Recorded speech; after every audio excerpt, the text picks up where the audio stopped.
Good afternoon, everyone. Thank you, Catherine, for the introduction. And as Catherine mentioned, just wanted everybody to be aware that we do want to make this as interactive as possible. So please, as questions arise, just submit them through the chat window. I'll be selecting them as we go along and asking the questions of Brian, and we'll also have a fairly considerable Q&A segment at the end. We found that these are much more interesting if they're interactive and we're able to divert a little bit, and we're fully prepared to do that today. So I'd like to introduce Brian O'Leary. Brian is a publishing veteran with 25 years of consulting, management, and operational experience.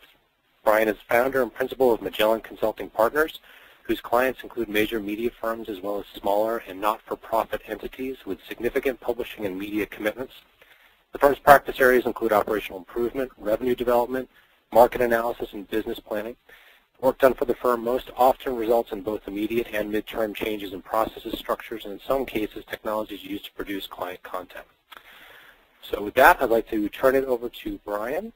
Brian, welcome, and take it away. Thanks. I appreciate everybody joining the call. I'm also glad that we can start the presentation so I don't have to see that rotating picture of me anymore.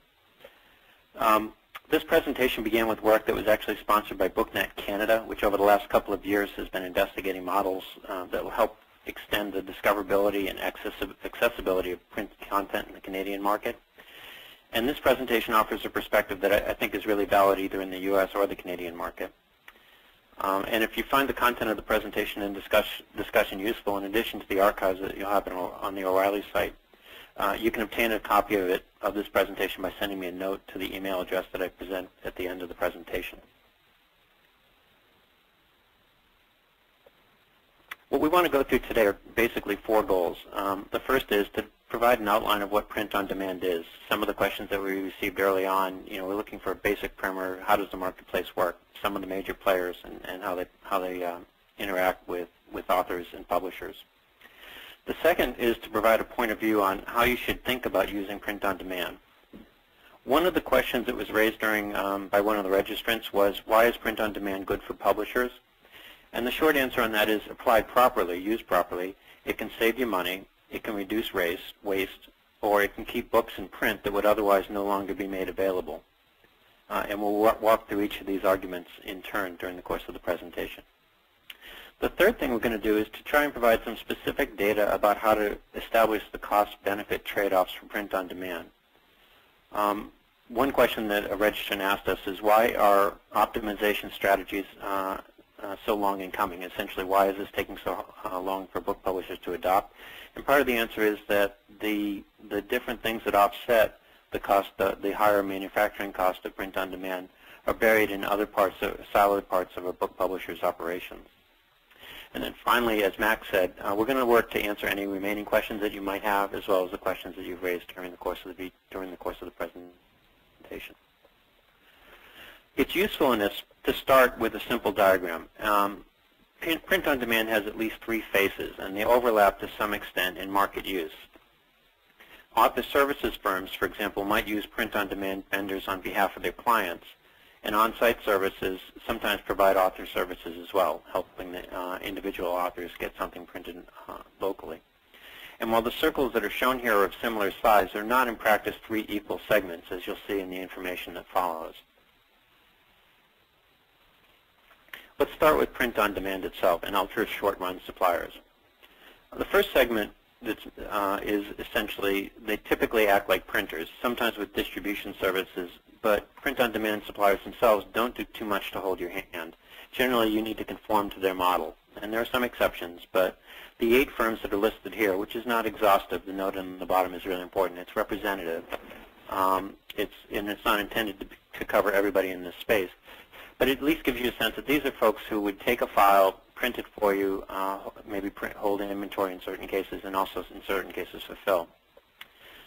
When these firms print on demand, they typically use a more limited range of body stocks, usually between 50-pound and 60-pound, and they often print jackets and some soft covers using conventional technology. And that was one of the questions as well, is to what extent do these print-on-demand publishers, or printers rather, provide services that are always digital? And the answer is it's a mixed bag. Some print-on-demand covers can be done digitally, others are not. Even within print-on-demand vendors, there's an overlap. We were asked by one registrant to talk about print run efficiencies, where you go from digital to offset. And these are round numbers. The idea is pure print-on-demand up to about 100 copies, ultra-short run up to about 500 copies, but you see there's some overlap. Traditional short run might be up to 2,000, and then offset from 1,000 or so higher. And there are certainly printers and publishers that have gone offset below 1,000, and there are folks who've used print-on-demand for more than 100. So it's not purely the case that these aren't hard and fast segments. There's an important note down the bottom too, which is that in addition to the vendor examples being representative, it's not a complete or preferred list, but also vendors can and do cross segments. Lightning Source will provide services all the way through up to offset.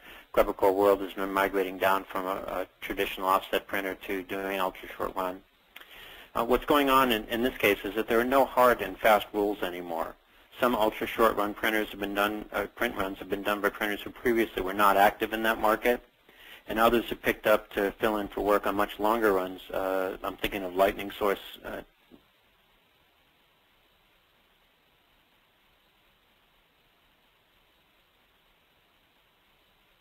I think what you really want to take away, not just from this diagram, but from the changes in the market, that most printers have come to see press runs as variable over the lifespan of a book, and that's natural.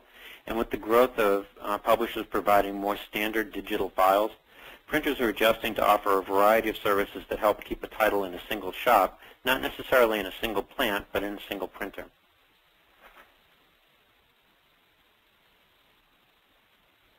The other thing to keep in mind is that print-on-demand vendors serve more than just publishers. You can see in this chart that publishers are a significant share of it, author services are as well, and aggregators, effectively, like Course-Packs and the like, also are a print-on-demand customer. Some of the statistics that we pulled out, Lightning Source, the largest supplier in this marketplace, gets about 70% of its businesses directly from publishers, and most of the balance comes through author services, as you see in the diagram. Lightning Source also noted in a report that he provided a couple of years ago that 81% of its titles were between $9 and $25. It's essentially market pricing. These are softcover books for the most part, although they do offer hardcover services.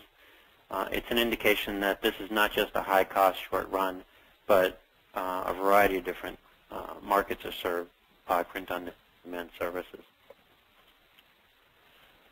In terms of print-on-demand setup requirements, to get started with a vendor, you need to have or create a digital file. A couple of folks asked us, how do we handle pre-press in a print-on-demand environment? And a second one was, what do we need to do up front to work with print-on-demand files or print-on-demand vendors?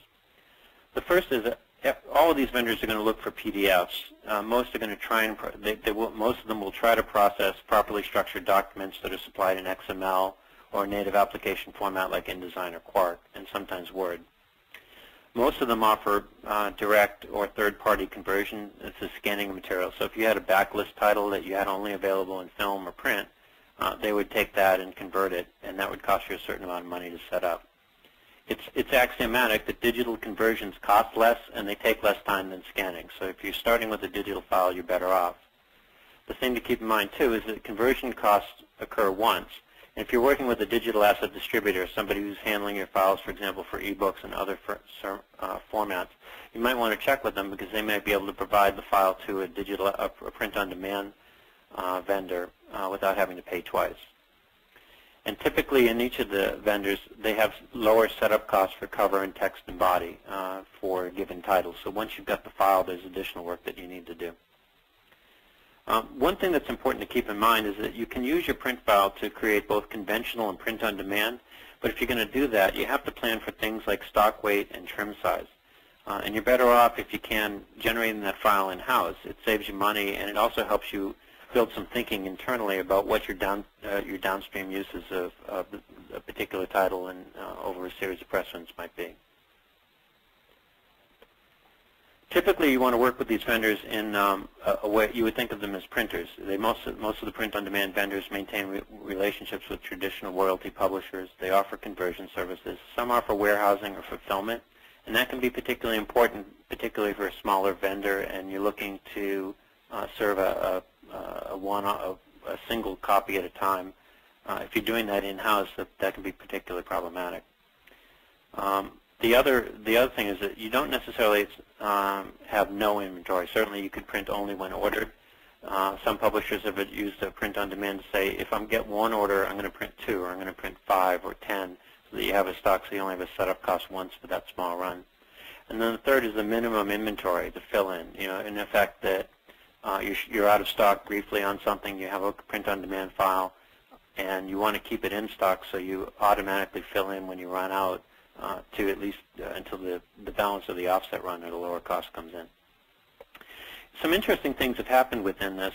Scott McClellan, for example, as I mentioned a moment ago in his What Happened book, there was a significant burst in demand that would otherwise resulted in the book being out of print for several weeks at a time during the election when there was a great deal of interest in what he had to say about the Bush White House. And as a result, they used Lightning Source in this case as a print-on-demand alternative to fill in for orders. It's an example of how things have, even though that's not a common use or even a common example, but an example of how print-on-demand has evolved over time to provide a great deal more flexibility for publishers that are prepared to use it. At this point, I think I'll check with Matt. We're going to talk a little bit more about author services and other portions, but are there any questions specific to print-on-demand vendors that we want to queue up here? Yeah, there is a question. Excuse me. There is a question. There's a bit of a back-channel conversation going on about the Espresso book machine. The question was, where does it fit in? I don't know if you're going to be touching on that a little bit later. Yeah, we're going to be talking about just briefly about the Espresso and Instabook in a couple of slides, so we can come to that then. Okay. But in short, it's kind of a combination. The short answer is it's a combination of a print-on-demand vendor on a local site. So it's kind of a mixture of both author services and print-on-demand. Great. And we'll be at a retail setting. Anything else? Yep, that's where we're at right now. Okay. All right, we'll move on to author services. These firms come in many different shapes. I'm listing, I think, a total of 9 here, a couple of which are Author House and Now Universe and now part of Author Solutions, but they offer different types of author services. Again, the firm list here is not exhaustive. There are others. Firms like Author House, iUniverse, and Trafford offer authors options to get their books in print and are particularly useful in that regard. And a few years ago, Bookends, which also offers print-on-demand services, installed an Instabook kiosk site akin to what the Espresso is now at the University of Alberta at its store in Ridgewood. The services like Blurb, Peekaboo, and Picturia are more visually oriented, often very small scale, and well, though not typically, they're fairly high cost on an individual basis, but particularly useful for color books. Overall, these 9 vendors are examples of what one registrant called print-on-demand turnkey solutions. Fundamentally, if you're an individual author and or a publisher with not a lot of experience in this space that just wants some support, you don't have to know too much about what happens when you're done, although you can, and I would argue that especially if you get more and more involved in this space, you should. But these are good one-stop shopping alternatives. And how do they typically work? These folks compete for authors as customers, and they may make some money selling books. Typically, the authors will invest in editing and print-on-demand services. You can get a basic package for under $1,000. There are typically very clear agreements on what each service provides and does not provide. So if you're going to contract for editing, you'll get editing, but you won't do anything beyond that. These services can, for the most part, obtain ISBNs and arrange for listings. They typically do not promote unless you buy those services. And they also do not typically handle fulfillment. So you see generally an a la carte menu, and then after that, authors have to work it out or pay for the services that they want. The menu of services that you can obtain can be fairly extensive. I mean, it looks a lot like a traditional publisher in many regards, although generally these are not, no one vendor provides all of these, but some provide quite a few of them. So you can see editing, for example, or design and layout as options that you can get from an author services firm. You can get content conversion for either from a digital file, from printed materials, even from PDF. Marketing and promotion services are, particularly some of the larger author services firms, are commonly offered. And they can also provide some digital marketing. And you're paying for that as you go. And they can also provide sales support, distribution, online sales, and retail sales. One question we were asked was, how do I promote my print-on-demand book? And part of the answer may be to engage an author services firm, although there are other options that probably are beyond the scope of this presentation purely. A second question we were asked was, how do you decide the royalty amount? And I think for certain author services firms, you can decide what you'd like to make, and the book is priced accordingly. But the royalty price relationship really needs to be within, or at least not far outside, what other comparable titles are achieving. If it is, you run the risk of either over or underselling the price on your book. So part of it is having an awareness of what books in the market are already selling for. And some of the author services firms provide information on that as well. Now, the third piece of the puzzle are significantly smaller. On-site services, the print-on-demand kiosks are more limited. I mentioned a moment ago Instabook, which is in place in Bookends, and that's been in there a few years. Espresso, which is the print-on-demand machine that was installed at the University of Alberta in 2007. Limited market penetration at this point. There have been a couple of announcements lately about new markets or new installations, but it's a promising use in certain instances. They're still fairly large machines, but as it becomes more smaller and more accessible, it could be really useful for local demand of out-of-print titles. The University of Alberta has been very good at keeping content that's specific to the province and to the Canadian market, but would otherwise disappear. Customized content, special editions, and course packs are useful on a local level. And you could see it kind of developing as an option for high-traffic sites that have limited inventory. Airports, for example, they can't stock as many books as people might want. However, it's possible that if this were developed, you might be able to download it, pick up a book that you've been meaning to read, especially if you've been unduly delayed in an airport unexpectedly, which unfortunately is too often the case. So that kind of brings us to the point where we've finished an overview of the print-on-demand, author services, and on-site services. I'll go back to Mac for just a minute. Any questions that I may have missed? Because I haven't been looking at the window as we've gone. Yeah, we have a couple questions. One in regards to the kiosks. The question was, what about the Borders in-store kiosk machines for printing books in the store after they're ordered? Is there any relation to the espresso machines? Is the Borders kiosk still experimental? And do you know if Barnes & Noble is doing anything similar? I don't know about Barnes & Noble. They are comparable, and they're both the Borders and the University of Alberta espresso machine are comparable, and I consider them both experimental. If you've seen the machines, in effect, they're fairly large and a little bit clunky. But the thing that I think is that's interesting about them is that they do offer the ability to keep content in print that might not otherwise be readily kept in print at hyper-local markets. But the other piece of it is that they allow a great deal of customization. Course packs is an example. I'm not quite sure I completely understand Borders' experiment in this regard, because you've already got a fair number of titles and the ability to serve them in a retail environment. So it's kind of an odd thing to me, but it's something we're monitoring because I'd like to better understand it. I'm not aware of Barnes & Noble doing anything in this area, however. So, but that may also be an oversight on my part. You said there were other questions? Yeah, there's another question in regards to some sort of resource that offers a comparison of the different vendors and services and cost. Not to put you on the spot or anything, but are there any resources that you know of that people can turn to, and there maybe some sort of matrix or something that allows them to get an at-a-glance view? Of the services within author services? Or I believe the question is in a broader array of vendor services, but I imagine that a subset of that would be the author services. I've not seen one, at least not one public summary. We did one for the research that underpinned this. We did it. It was not part of a public presentation. I found in general that it's particularly hard. In fact, I'm looking at Susan Morrow's question about review of author services.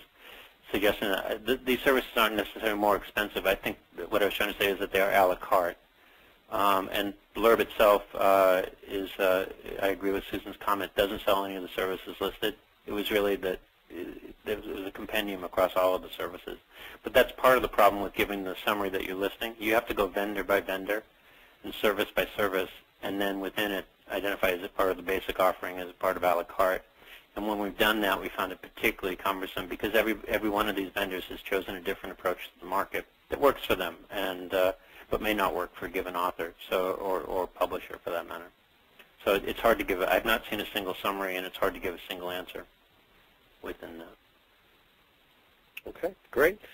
I think we're ready to move on. And folks, the questions have been great. Please continue to send those in. Okay, thanks.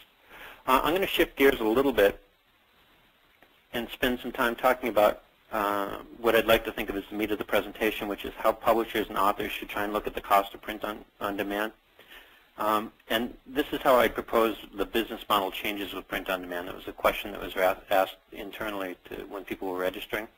And also how you might think about explaining POD to both your internal audiences as well as with clients if you need to do that. The first thing I want you to do is think about that there are a total of 4 components in the cost of each book sold. The first of which is manufacturing costs. The second is returns and unsold. The third, spoilage and shrinkage. And the fourth are carrying costs, warehouse and capital. And what I'm really going to ask you to do as we go through these in turn, each of these 4 components in the next 4 slides, is think of print on demand as an opportunity to reduce or eliminate inventory and manage down the total cost per book sold. This is really the conceptual model for one registrant called the business case and another one called the finances of POD. Essentially the argument is this, that you offset the higher unit cost for manufacturing with savings in other areas, driving down the unit cost per book sold. Let's take these in turn. Print-on-demand manufacturing costs are typically higher. And let me be specific. Unit costs per print-on-demand book printed are higher than seen with conventional technologies. We looked at books in a variety of sizes from 80 to 320 pages. And it's consistently the case that POD, even for short runs, will not compete with, say, a run of 1,000 to 2,000 in an offset setting. It's not necessarily a huge premium, and it varies a lot by the size of the book and a variety of other things, including page count. But it's always the case that POD costs are higher for printing. Unit cost per POD book sold, though, can be lower if your sell-through is particularly, depending on what your sell-through is for a title.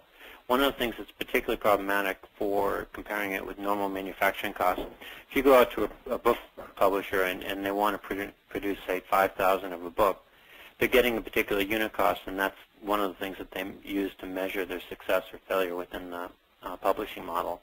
However, the reality is if they sell only half those books, the total cost per book sold is actually twice that. Whereas, and it's a starting point for the manufacturing question. If you can print one book, sell one book, or better yet, sell one book, print one book, and you can do that consistently throughout the life of the run and eliminate unsold copies, it's a significant benefit on the print-on-demand model. Print-on-demand can also help you reduce or eliminate returns and unsold. The ability to print enough copies to fulfill a single order means that you can reduce or eliminate the number of copies you print but don't sell. Publishers use multiples to essentially factor unsold copies into the unit cost projection, but clearly the goal really has to be, now and in the future, to manage the total cost per book sold, not just the physical cost of a book that's been printed. However, here, and again a question that was raised in the registration process, you may find yourself stuck with an older business model that says, sell as many as you can. Well, that's less likely to affect titles that are candidates for print on demand, meaning that these are typically smaller books or more steady demand. The revenue of sending out one title at a time or even non-returnable will take some getting used to, and it does have to be bought into the with internal to a publisher. It has to be bought into among the management team. But one of the things that's also interesting is when we looked at a variety of different press runs, our research showed that the share of unsold copies not necessarily the number, obviously, because these are much smaller press runs, but the share of unsold copies is often much higher on small press runs because it has a smaller base and generally greater uncertainty. The third piece of this is that print on demand can help you reduce inventory spoilage and shrinkage. This is loss and theft and spoilage from handling that in some cases we found can consume as much as 10% of a print run, particularly for ones that stay in inventory for quite a long time. The less inventory you have, and ideally little or no inventory, means that significantly reduced spoilage and shrinkage will result. Coupled with fewer returns or unsold copies, the lower spoilage also improves print on demand's cost per book sold.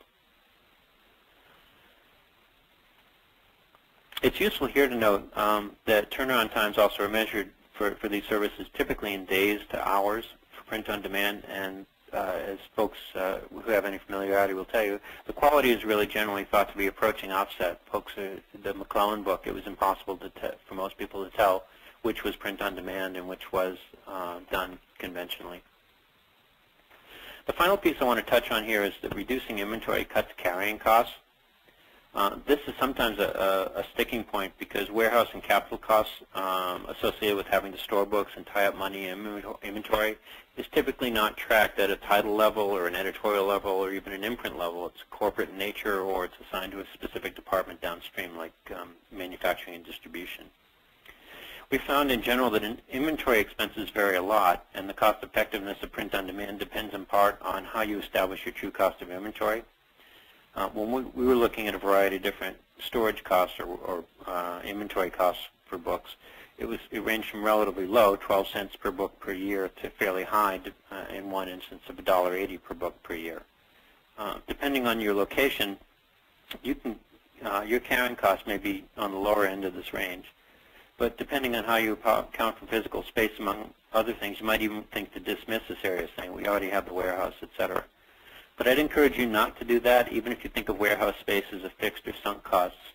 Allocated capital, maintenance and upkeep, heating, ventilation, and air conditioning, staffing, taxes, these all tie back to warehouse inventory.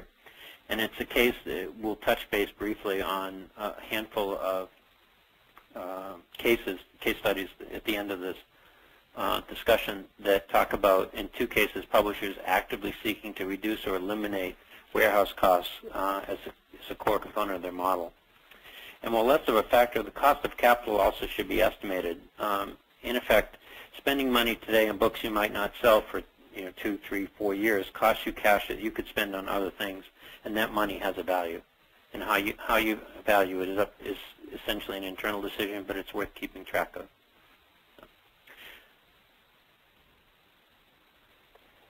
This analysis also only compares books in print, and specifically, for example, looking at these 4 dimensions. Manufacturing cost, print on demand is higher per unit printed, offers little or no returns or unsold, reduces or eliminates spoilage and shrinkage, and does the same for carrying costs. And it does give you the flexibility to fill in when required. However, traditional very clearly has a lower manufacturing cost per unit printed, and returns are unsold, as any publisher knows, vary significantly by title. But because this is the books in print model, but there's another important consideration that I think is unique to print on demand, and that's that it keeps niche content in print. There's a combination here, essentially lower cost per book sold for print on demand. The ability to keep more low volume titles in print gives the publisher over time greater revenue and profitability. We were asked at registration to talk a little bit about copyright, and there are a number of ways that rights revert to an author, typically when a book is taken out of print. But if a title is made to print on demand, it may never be formally taken out of print, and the rights may not revert. This is an area that we find is evolving, and future rights may be tied to a level of sales or a level of publisher support, but clearly this is an area that's worth paying attention to both now and in the future. But I think one of the things that any book publisher would care about is the ability to continue to put out books that have an audience and a value and demand in the marketplace using this technology, which allows you to match that relatively low level of demand with the costs involved in actually fulfilling and meeting that demand. This is an example as well of the Longtail Effect. Shown visually, print-on-demand can support it in two different ways. The first is in that middle bucket where you have cost-effective use of print-on-demand for online orders. The titles are still in print, but they're slower moving, so that you don't necessarily want to take them out of print, but you can fulfill them relatively quickly and easily and not have to maintain inventory. And then the second is on the far right, where you're using print-on-demand to address the situation from the prior slide, where you're keeping titles in print and growing overall revenues. One question that we were asked was, what would be ideal candidates for print-on-demand now? And the answer really is in the middle and right-hand sectors, titles for which annual demand may fall below, say, 500 copies or even 100 copies per year. Another question we were asked is, how can we use print-on-demand to keep out-of-print titles alive? And I hope that these two slides, this one and the one prior, can show you that the right side of this chart is really where you want to focus your time and attention in that regard. So, anyway, Mac, I think this is the point at which I would break from the business case and switch to economics. So, are there any questions that we want to kick around with respect to the business case? Well, there are a few questions that have popped up. Some of them are mine, and some of them are variations on conversations I've seen happening over here through the chat window. One is, in regards to making a case for POD, is there an environmental argument, and is there a strong environmental argument that can be raised? I think there's a reasonable environmental argument. You're thinking about by eliminating or substantially reducing returns, as an example? Yeah, primarily. It's the same thing that pops up in conversations in regards to e-books and e-readers, but there's also often a counter-argument to that, saying, well, there's the manufacturing, the environmental impact from the manufacturing of the actual devices. You know, there's sort of that counter-argument. So I guess the real question that's being asked is that a key argument that can be used in a case for POD, or is it one of those ones that sounds good on the surface, but in actuality there are some variations on there that need to be analyzed more? It's probably a little bit beyond my skill set for today to tell you with unequivocally how serious an argument it is, but there are at least two components of it that are certainly worth looking into. We're looking at we're talking across major publishers and you know, we're talking millions of dollars worth of books a year in physical costs that have been printed. So there's a consumption of paper and other resources, obviously, that play a significant role there. And I don't think you can ignore that. And I feel very comfortable because we've done work on inventory with book publishers in a variety of different settings, and the numbers really add up quickly. The second piece of it, though, is the trade model really is built to essentially ship books almost virtually on consignment to retail stores or warehouses in the case of major accounts. There's a carbon footprint trucking issue that would need to be examined. The ability to and then compare that to the offset that might be available by shipping in a much more targeted way.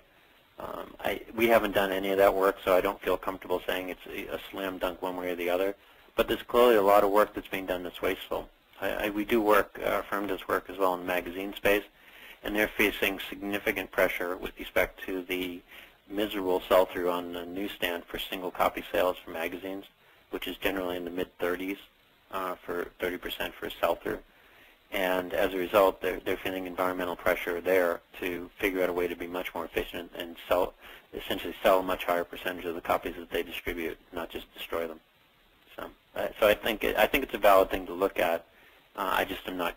I wouldn't be comfortable comparing it to the environmental impact of manufacturing a Kindle, at least not at this point.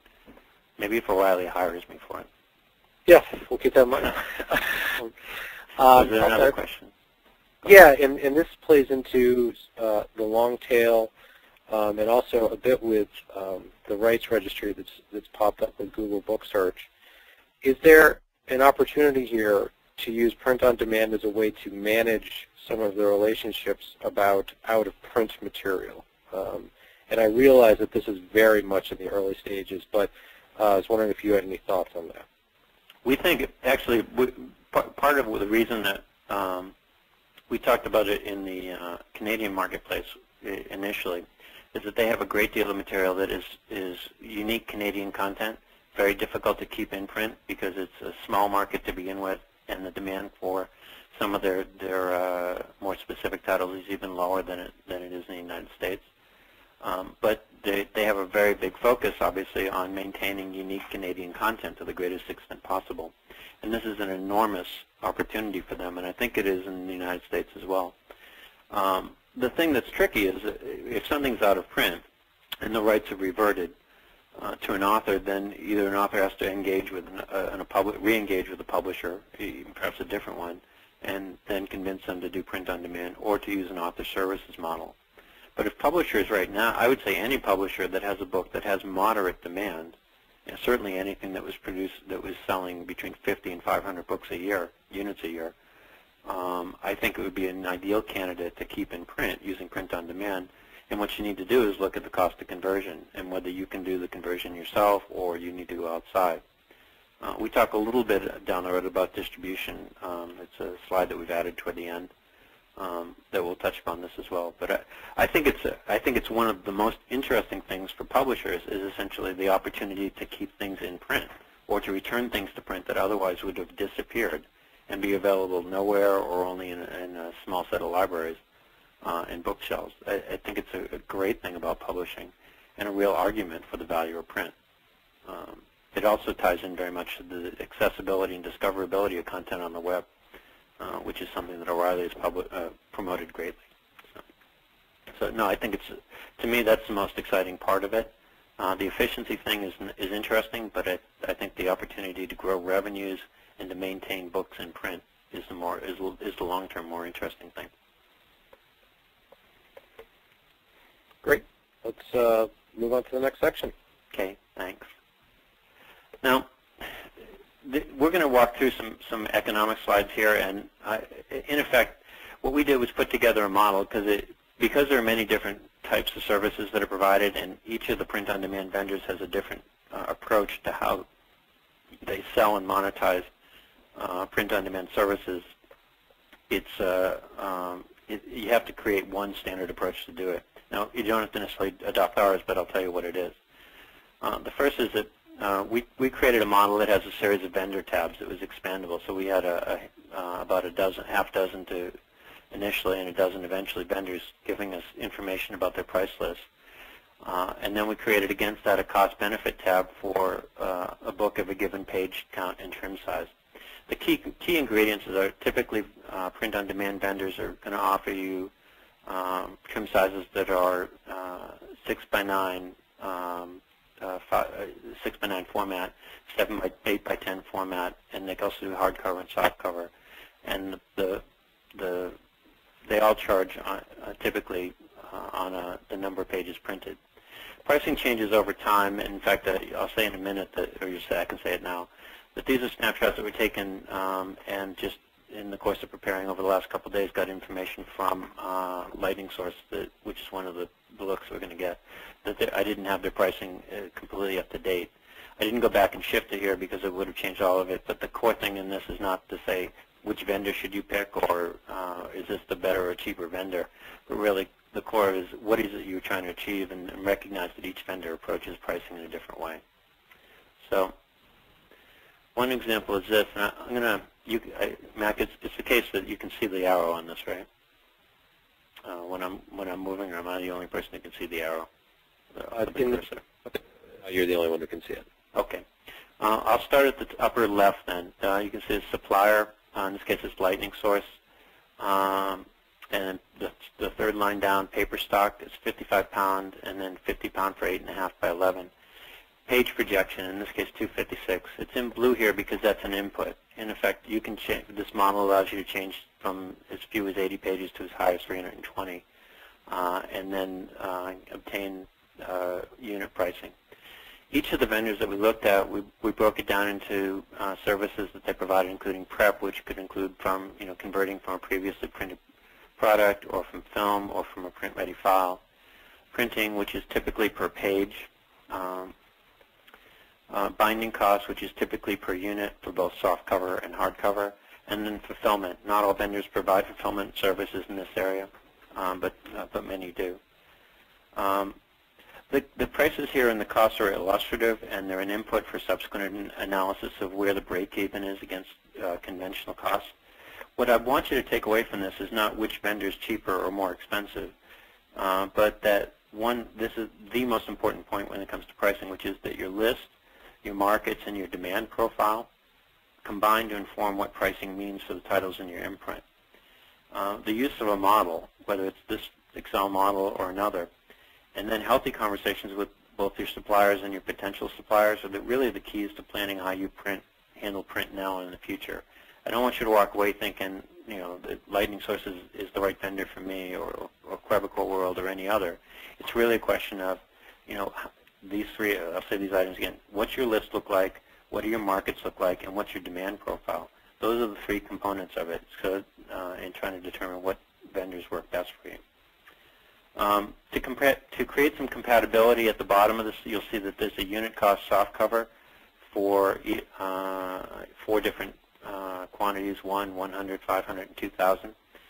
We did that so that we could compare how much print on demand would cost for print runs of a given size.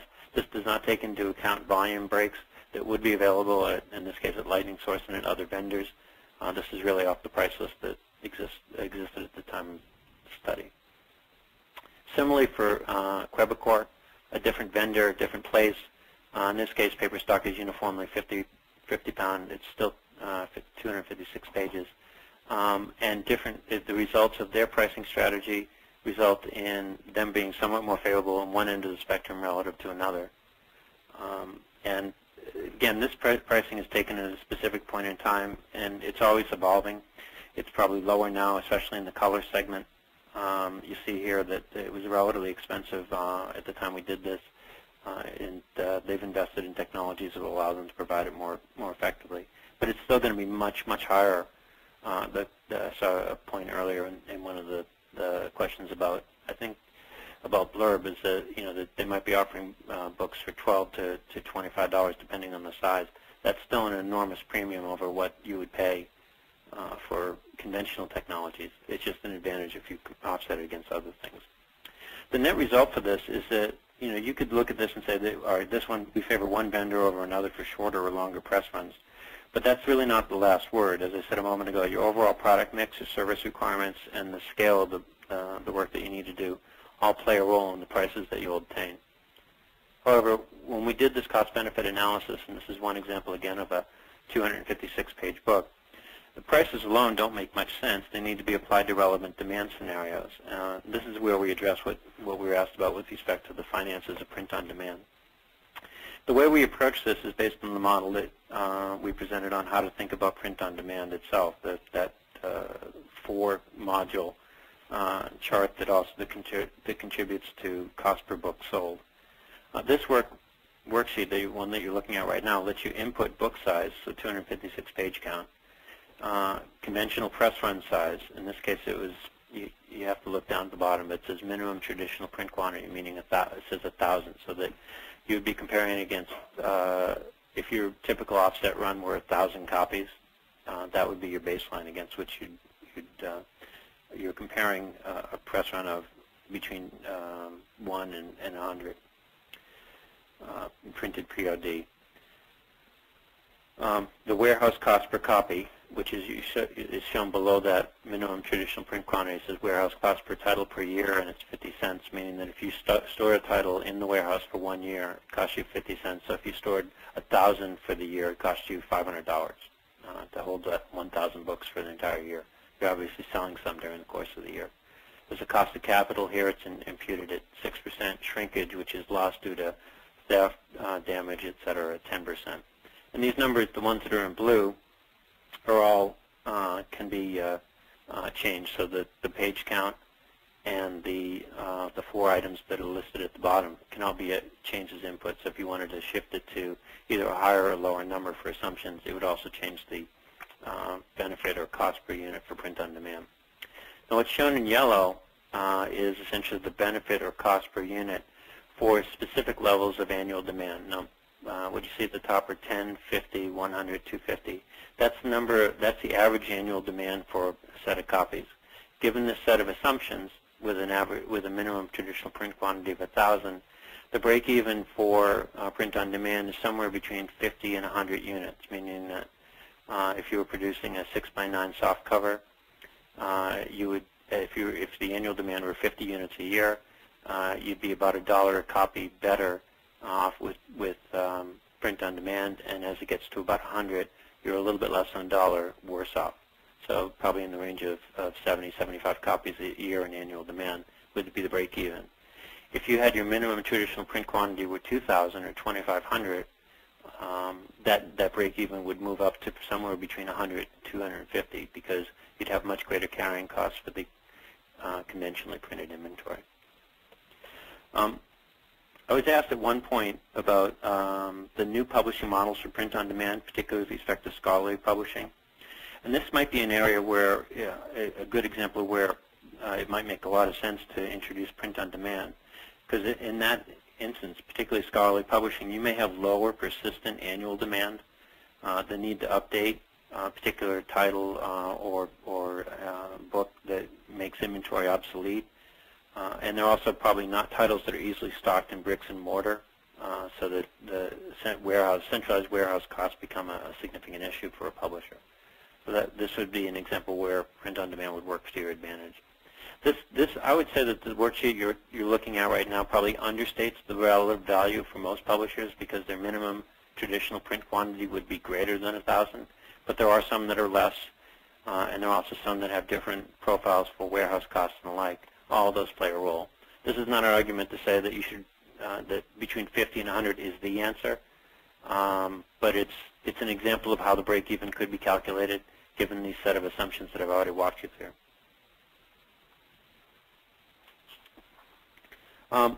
One significant analytical footnote, I've mentioned it in walking through the model initially. This assumes that every book printed and sold and not spoiled is sold. So in effect, if you went out, it assumes that if you printed 1,000, 900 of the books got sold, 10%, 100 got spoiled. There's no reduction in the model for copies not sold.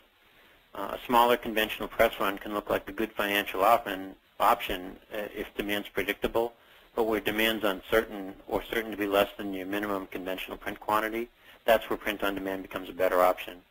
If you're printing 1,000 and you don't know if you're going to be able to sell, say, 900 of them or close to 900 of them, it significantly improves the break-even for print on demand. But you have to look at individual titles and individual imprints to be able to start to make that decision and look at particularly at your history for press runs and returns over the course of time.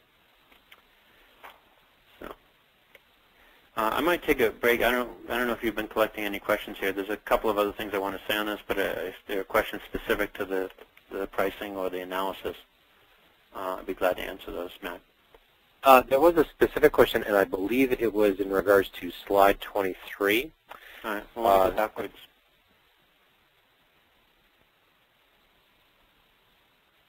Okay, and I believe the question was in regards to what do looks like on row 5, what do the 1-1 and the 4-4 refer to? Thanks, sorry, that's coloration. 1/1 is black and white, 4/4 is color.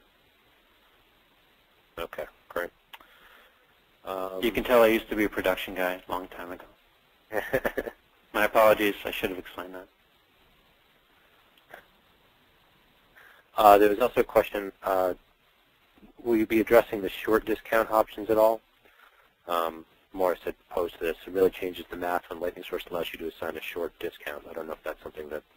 Yeah, I'm not working. I'm not really working through it today. Part of it is that gets into the pricing models that different vendors use, and there's a lot to be said about that. I really wanted to treat this particular session as not vendor specific to the extent possible, and also just to talk about how to think about print on demand, which is the most important piece. You absolutely should be working through and having detailed conversations with any vendor in Lightning Source, Clevercore, or any others that are listed or that you might be working with who offers print-on-demand or short-run services to fully understand their pricing model. It's kind of beyond the scope of this overview for me to go into that in detail, in particular because I wouldn't do service to somebody. So sorry about that. I apologize. No, and I think it's an important point to drive home that a lot of this is contextual and it's all on a case-by-case basis. So this is more of an overview. But my thing here is not to say that the pricing model shows that the break-even should be one place or another, but there is a break-even at some point, depending on the pricing you've got and your internal assumptions about your conventional press run, your carrying costs, and your sell-through. And you've got to make those decisions on your own. And if you need help doing it, if you want to look at this model in detail, I'd be happy to provide it. But the core thing is that it has to be informed by intelligent conversations one-on-one between a publisher and a vendor or a set of vendors to be able to understand that. At a presentation of this level, it's just no rule of thumb. It's absolutely the case, though, that Lightning and other vendors do offer pricing breaks that are where your scale makes a big difference. So, and you should definitely take that into account or push them to help you take it into account. Great. I think we can move on. Okay, thanks. So what do we make of all this data? I think the benefits that I want you to take away is that it can save you money that you can either pocket or invest in new titles.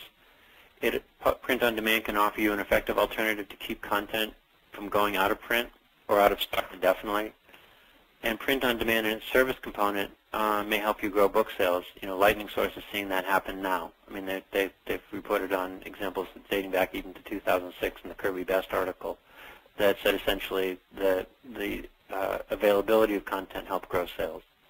Some of the roadblocks, setup costs are worth thinking about. Conversion from printed copies can add up. Pricing is not always transparent. I think it's been getting better, but we had to work pretty hard to understand across different models how different things worked. And I don't think that vendors are obscuring things. It's just they treat different things differently. That's not new, but it's been typically the case that it's been productions. Folks have been working with conventional vendors. I think it's to get editors, publishers, production folks involved in a discussion with pricing is important because that's where the offsets are, and it means that you have to understand the pricing really importantly. Vendor capabilities vary. Some do fulfillment, some don't. And if you're a smaller publisher and you need to have fulfillment support, that's an important consideration. And we haven't included shipping because there are a variety of different models for how shipping occurs. But there's something that I wanted to at least say about that on the distribution front. And this ties back to some questions that we received from folks during registration.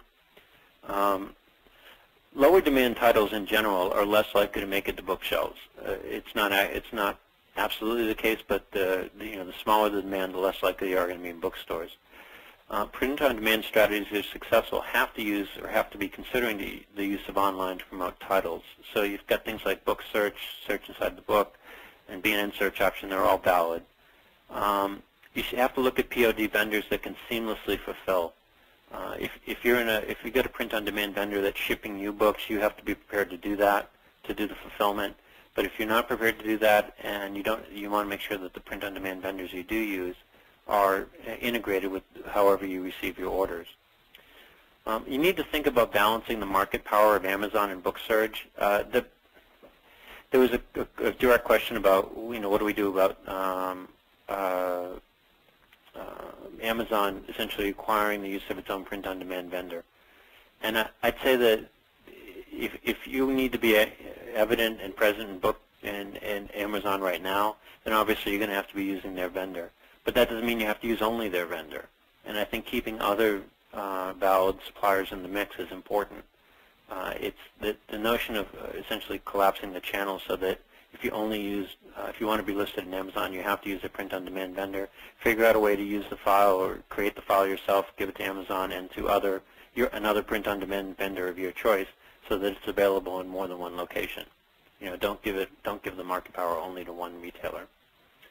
And there is an opportunity to use social media to, this is a broader-based question, I think, when it was asked, but to leverage content discoverability and syndication. But you've got to find different ways to get your content to be visible if you're using print on demand. Just having it in a bookstore is not going to be enough. It's also the case, I don't think direct sales are really going to be successful in the near term. There's channel conflict, and this challenge is managing fulfillment. There are some direct sales exceptions. We've seen examples where some professional and scholarly publishing works pretty well within that. But those folks need to also be knowledgeable about search engine optimization and getting the word out, getting content discovered. So that if you're going to take it on yourself and fulfill it directly, you've got to have other folks to handle in that regard, to handle the promotion in that regard. And the final piece is that if you're an individual author without a platform, meaning you don't have presence in a market, you're not regularly speaking, you're not on television or radio or have a column in a newspaper, etc., you may be best served by author services. They're at least familiar in this regard, and if you can find the one that's a good fit for you, then I think that that's not a bad place to go. I saw an interesting question about convergence between POD and ebooks. You'll ask me that later, maybe. Yeah, that's a topic. All right. Well, just a handful of questions that were without buckets. I couldn't figure out where to put them in the presentation, but I didn't want to let them go unanswered. Somebody asked perceptively what not to do. The first is don't stick with the old model without understanding the cost of inventory. Good arguments can be made for conventional printing. It's not going to go away. I mean, trade publishing works pretty well right now in using conventional printing in a lot of different areas. But I don't think trade publishing right now understands the cost of inventory nearly as well as it needs to. So if you're going to stick with the old model, at least undertake a really clear understanding of what your cost per unit sold is using the model that we've outlined here, or one that's customized for your own imprint or operation. If you know that and you decide to stick with the old model, that's your choice. But if you don't know what it is, then you might be making a really bad decision. A second thing not to do is to digitize everything without understanding the eventual market. There are some strong arguments we made for getting more content into print, but if you've got something that's not easily digitized, it's only available in a printed copy, for example, you want to at least look at the cost of getting it scanned and digitized and under your control before you start going down the road of offering it. It may be a lower priority rather than a higher priority for a given imprint. But conversely, there are services that would let you they would digitize your own files and then at least make them available, or even digitize it for free, but you might not own the copy. If you see recombinant or downstream or reuse opportunities for that file, it may be a tactical move to let somebody else digitize it and own that copy for reprint purposes. But down the road, you're going to want it, and if you're going to want it, you're going to have to do it yourself anyway. So it's part of an overall strategy question of how are we going to use the content for this title, this series, etc. So you want to think about that as well when you're thinking about print on demand. There was a question about improving the process of creating custom books. I think that's more than just print on demand and probably beyond the scope of this presentation, but certainly print on demand is an outgrowth of custom books and course packs, for example, where it's been very successful. And the University of Alberta has done a variety of custom books as well on a kiosk model, or essentially show that if the processes behind it are relatively well developed, creating print on demand for that market is pretty straightforward. And then finally, there was a question about combining print on demand and online access. This is also more than print on demand. It's really the outgrowth of a cohesive content strategy from our perspective. And there is a convergence. Somebody asked the question about that I was reading back up about convergence of ebooks and print on demand and the like.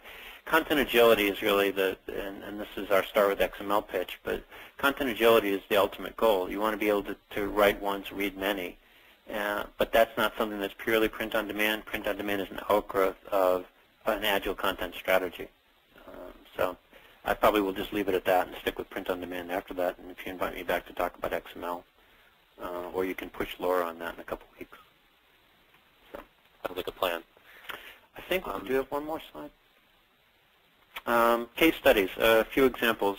Wiley, the first three of these were provided by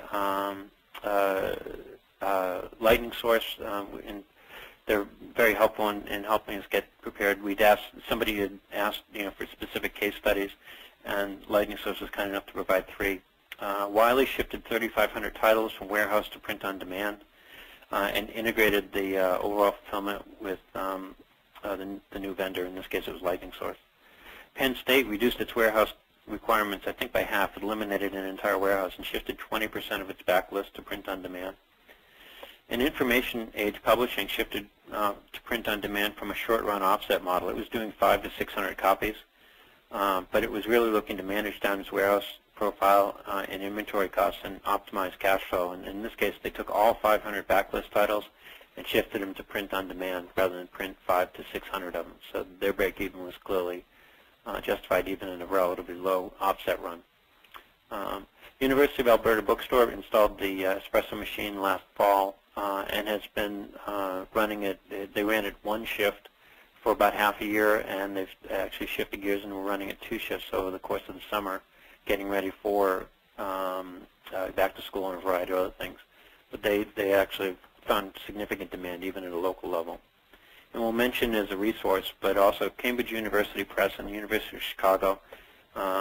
They're resources for print on demand, but they've done some really good work. Cambridge University pioneering in many ways for print on demand. So I think what I wanted you to take away from this are these 5 points. 3 overlapping segments.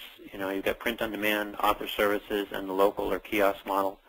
It makes financial sense, print on demand, when you look at all the costs involved with creating and managing inventory.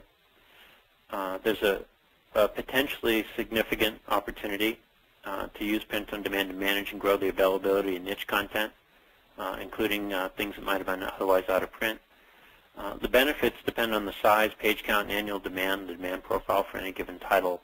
And then the last piece is that you can use a model, this one or any other, to direct publishers to the best use of POD, but it needs to be tailored to the specific nature of imprints and titles. You really have to look at what your own experience is and then factor that in.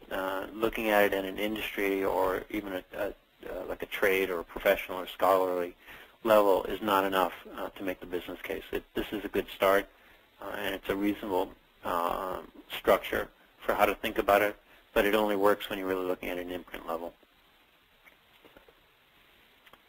And then any resources that you might want. I like Book Industry Study Group. They've done some great work on this. We mentioned University of Cambridge and University of Chicago.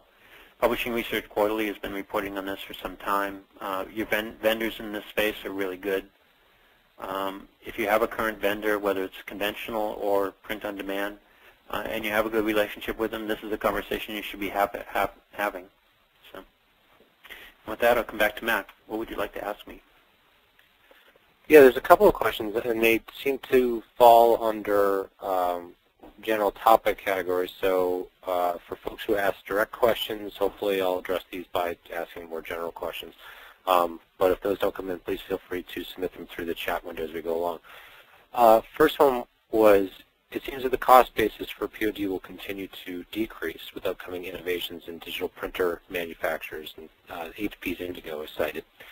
Can you speak to the role of tech and manufacturing innovation for POD?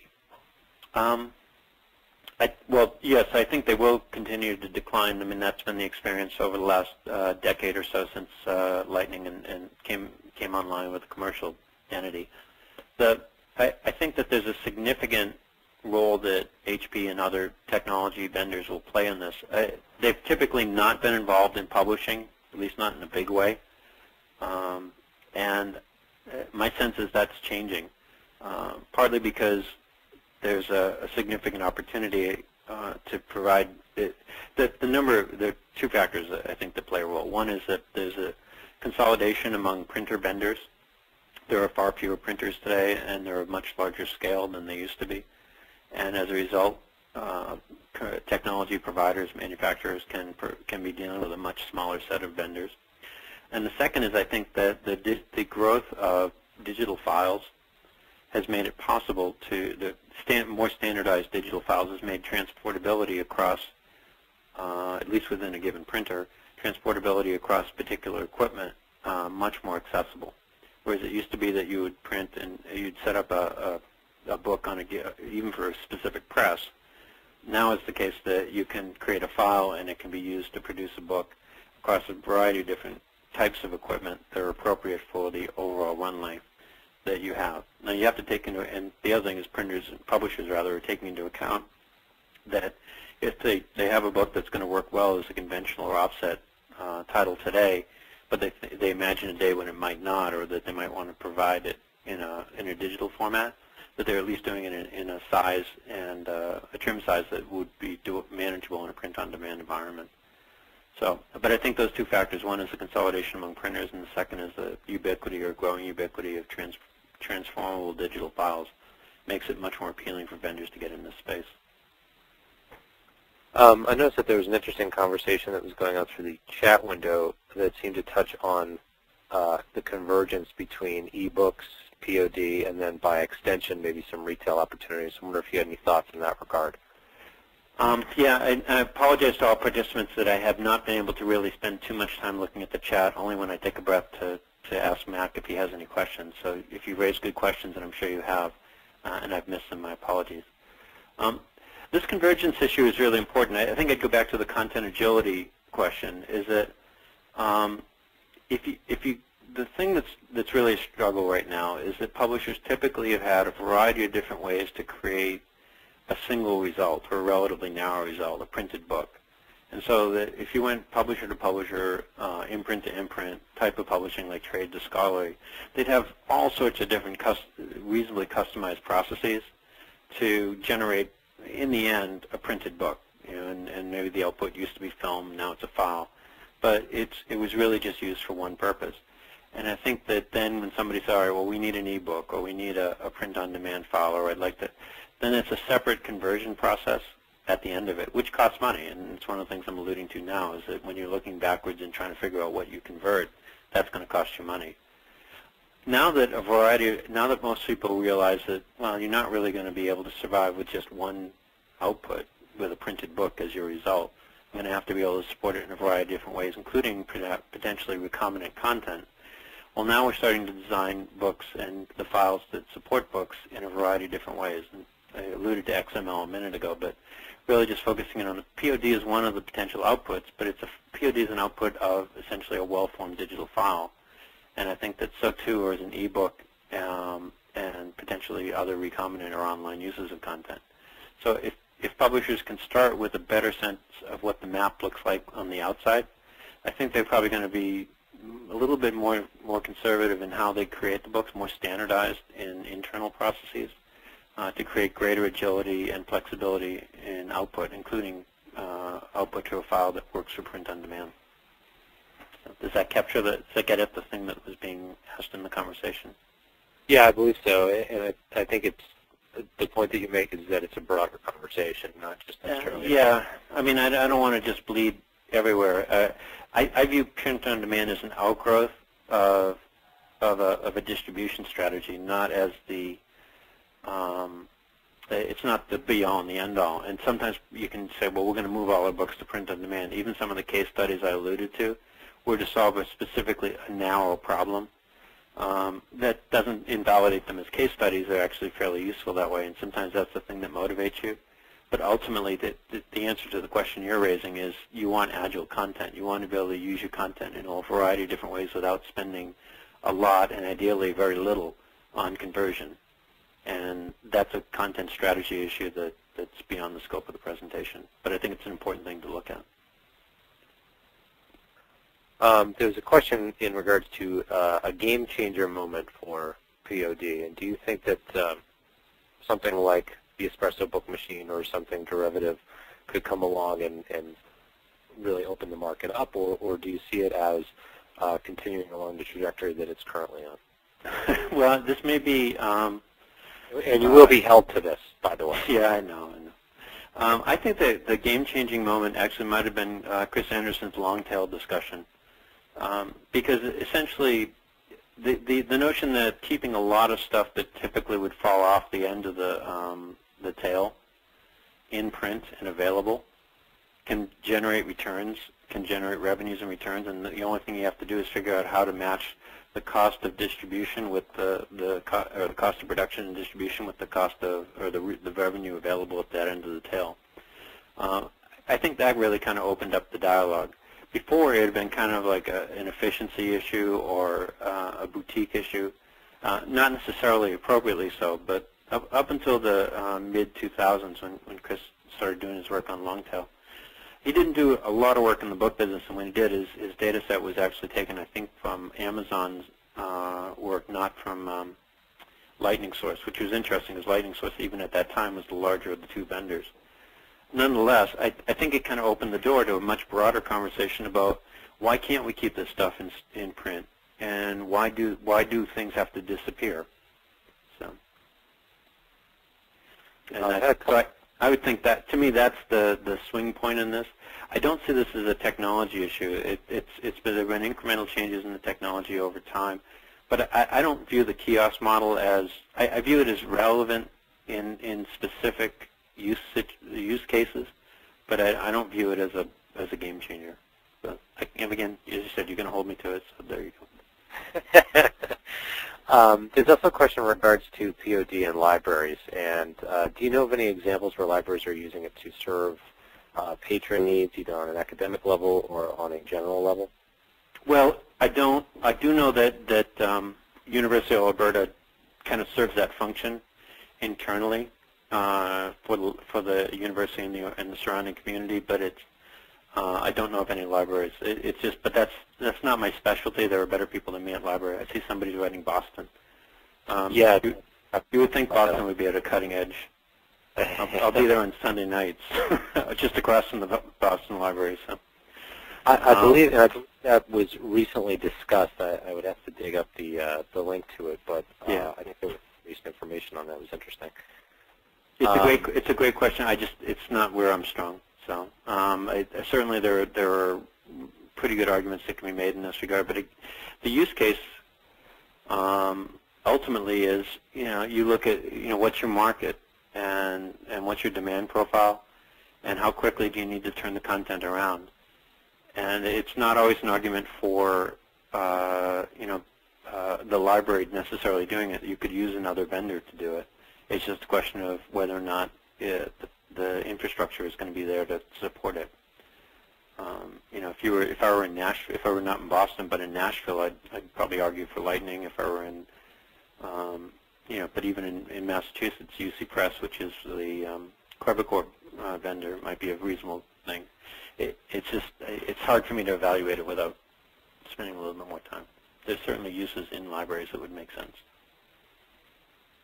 There's some general questions out there about the quality level of POD, and I imagine that it varies according to the vendor and what you're trying to do, but I've heard from time to time concerns in a very general way about POD quality. Are those unfounded, or do you feel that in a lot of cases the output from POD is on par with offset? Well, in general, I'm dealing with print-on-demand vendors that are well established in the field and have significant volumes running through their shops. So, I can't vouch for every POD vendor or the same. I can tell you that having spent the first 12 years of my life as a production director for weekly magazines, that the number of things I saw that got misprinted was fortunately too high. So offset doesn't live in a vacuum either. That having been said, we had an interesting experiment when I was up in Canada. I presented at Book Expo Canada in June, and a couple of the folks in the room actually one of them was the gentleman who installed the kiosk at University of Alberta. There was also a Lightning Source rep, and they were passing around books and saying, "Tell us which one's the print-on-demand copy." 2 copies of the same book, and universally people could not. Part of it is a self-selection. I mean, they didn't pick out the one that was wrong. And the University of Alberta, there's a great video that they show actually of when TV came to show the installation, and of course the first book off the line was badly miscut, almost trapezoidal, and things happen. And but I think that fundamentally variability is approaching what's available in offset. The thing that's not there yet is stock variability. In other words, that you can't print on lightweight stock nearly as much as you could in offset, and that's not an insignificant thing for some books. So, and the cost of color is still reasonably high on a unit case, but it can be offset depending how you look at it, with depending on what other things you go into the mix. Roy Blumenthal was posting that binding quality is a more important thing, and makes a good point within that. So there was a couple questions, and they're somewhat related, in regards to how do you see POD helping bookstores, particularly smaller bookstores, and on top of that, how do you see it potentially benefiting small press publishers, or with something like the Espresso or something, that sort of idea where you can actually purchase something or lease something that gives you that outlet. Do you see that as something that could be developing, or is that more of a pie-in-the-sky type thing? Well, let's maybe take these apart. The first question was smaller bookstores and print on demand, and I think that the tough part about print on demand is that when it comes to retail, is that the two are kind of separate. It's not that you wouldn't necessarily create a print on demand title and put it at retail, but then there has to be some level of demand. I think that the issue there is really, does the smaller bookstore, the independent, the one that the bookstore that you want to keep in business, does it have a unique content or market niche that would benefit from continuing access to what would otherwise be obscure or unavailable content?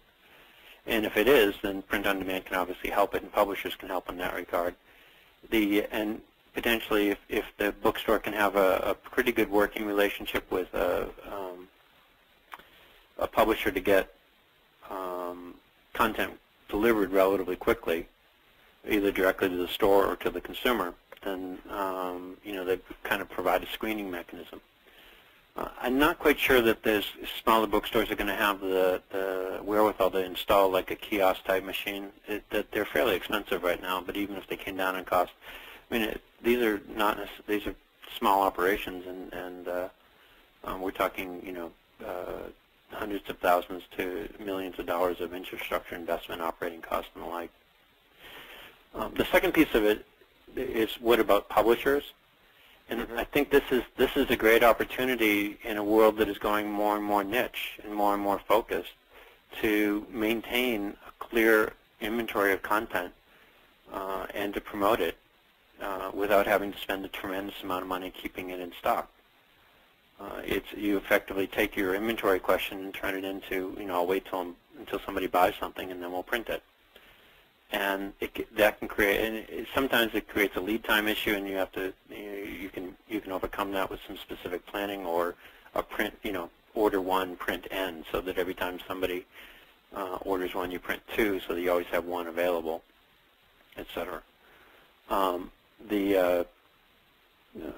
kinds of things are, I think, potentially really helpful to a publisher down the road, and it could keep a more focused imprint in business.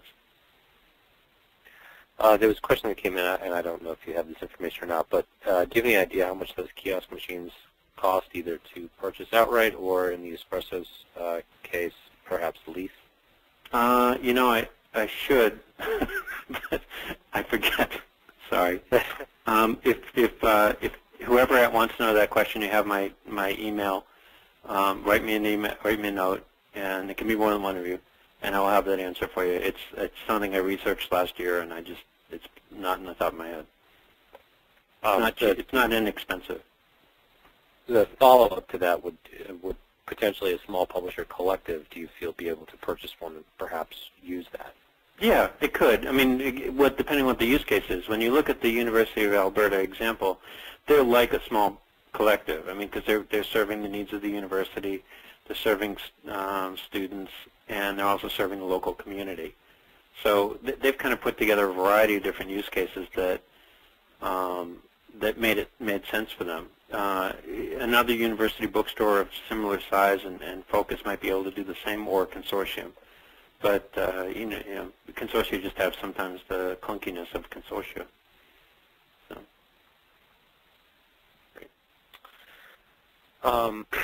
This is sort of a general question if we're elevating back up to 30,000 feet. One of the big issues that seems to pop up is that a lot of POD conversations tend to get fixated on cost per page, and you were talking more about looking at it from cost per book sold. In doing that, are there certain reference points or topic areas or things that you feel that people can use to sort of sell this, making the case or moving towards that idea away from cost per page? Yeah, the single most important argument, the one that was made in the center of the presentation, is to look at the overall cost of inventory in terms of carrying costs, spoilage, and shrinkage, and returns and unsold copies. If you look at the cost of doing those three things and weigh it against and then include it in the manufacturing cost of print on demand versus conventional, I think you can find that there's a relatively high number, up to an annual demand of, it could be as high as 500 units a year, maybe even more depending on how much spoilage or how many returns you have. If annual demand is somewhere in the range of up to 500 copies a year, you're going to have a strong case for print on demand. It'll save you money. It won't save you manufacturing money. It'll save you overall publisher money, and also free up resources to do other things, including invest in new books.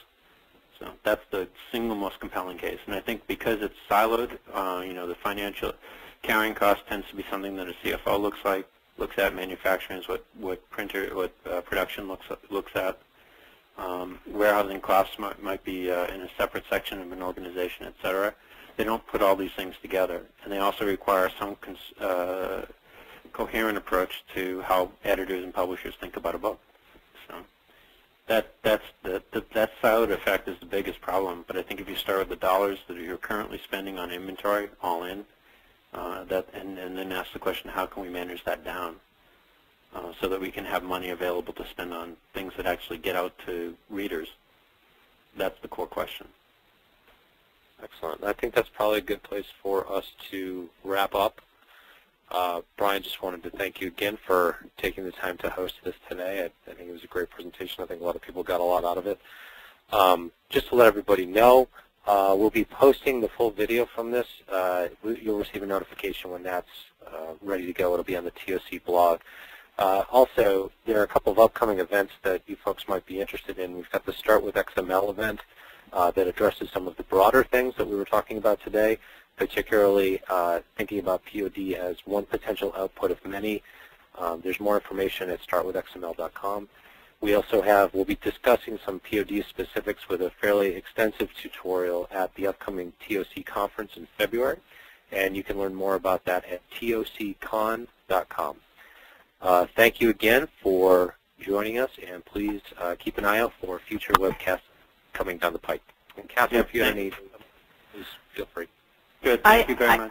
I have nothing to add. Thank you, you guys. You did an excellent job today. And I will, can you get a copy of the chat? Let me see about that, Michael. And if I can make it available, I will. I'll have to check and see how it comes through. But I'll get back to you on that. And we will have the recording of this available in a very short time, probably the next day or so, as well as the last TOC webcast that we did, which should be going up sometime today. So I'll send you all an email about that. And gentlemen, thank you for the excellent job today. All right, my pleasure. It was great to do, and thank you for all the questions. Okay. Oh, Michael, if you want to do the select all and copy and paste, go ahead and do that now, and then I will end the event. So thanks, everyone. All right. Have a good night. Thank you very much. Bye.